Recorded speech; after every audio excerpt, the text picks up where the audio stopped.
Welcome to the Emotional Balance Sheet, the go-to podcast for parents with multiple kids, especially those with twins, triplets, or more, who are navigating the maze of modern family life and personal finance. Whether you're overwhelmed by education or retirement planning, parenting dilemmas, career transitions, or trying to define your purpose and plan, we're here to guide you with empathy, encouragement, and expertise.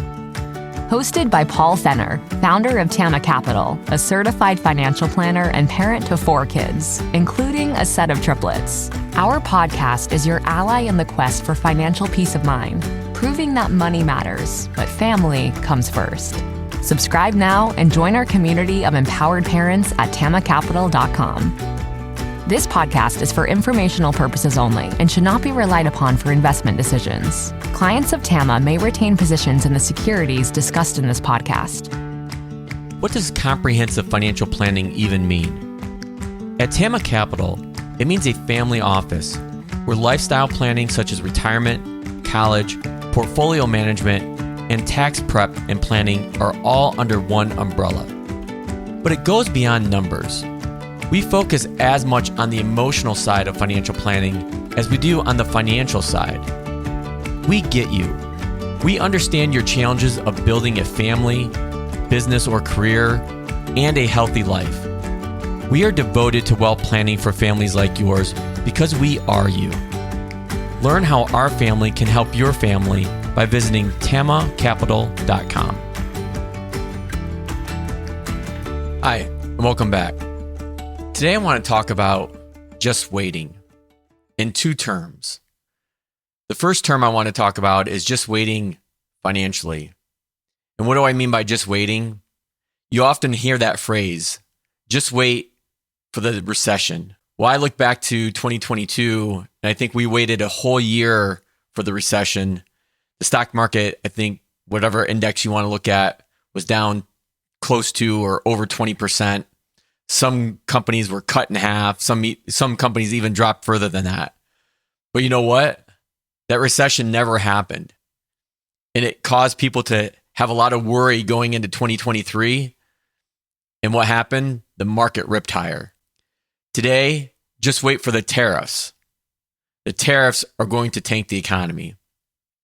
Well, we haven't seen that yet. We still have a long ways to go, but we don't know. But if we just wait, are we creating worry that's there that shouldn't be? Just wait for the debt ceiling to bomb, to drop. That's one of the things that's going on with this big, beautiful bill going on in Washington. And a lot of economists are saying, and I agree, passing this bill will likely increase the federal deficit, the budget. And can we handle that? I don't know. But if we just wait for it to, the bomb to drop, so to speak, I think politicians in Washington and economists have been talking about that for the last 40 or 50 years. That these deficits, these budget deficits that we've been running here in the United States are unsustainable. And likely they're right. They probably are. But if you're just waiting for something bad to happen like that, a lot of people have been waiting decades, not just years. The other term from a just waiting perspective that I want to talk about is from an emotional and family perspective. Right now, I'm in the heart of graduation season. So all these parents that I'm talking to who have kids that are older and younger than mine, usually the phrase comes up, just wait. Just wait till your kids get into middle school and all the drama that comes with that. Then just wait until they get into the high school years. And it's even worse. There's even more drama. Just wait till they start driving. The anxiety that comes with that. The increased insurance cost that comes with that. The increased car maintenance cost. Just wait until they get to college and you're figuring out how to pay for it. Just wait to try to make those life transitions. And I think the point I'm trying to make with just waiting is if we keep waiting long enough, we'll miss out on life itself, on those really fun moments. And I think it's Teddy Roosevelt that has the famous quote that worry is the thief of joy. I probably butchered that, but hopefully you get my point, my meaning behind that. Is that if we're always just waiting, usually just waiting comes with a lot of anxiety and worry, whether it's financial, whether it's with our kids, our families, emotionally, our friends, our careers even. Just wait, I believe, tends to have us miss out on a lot of important things in life and causes this buildup of anxiety and worry that's not necessarily there. So what do? How do we counteract just wait? Well, there's a famous Nike slogan called just do it.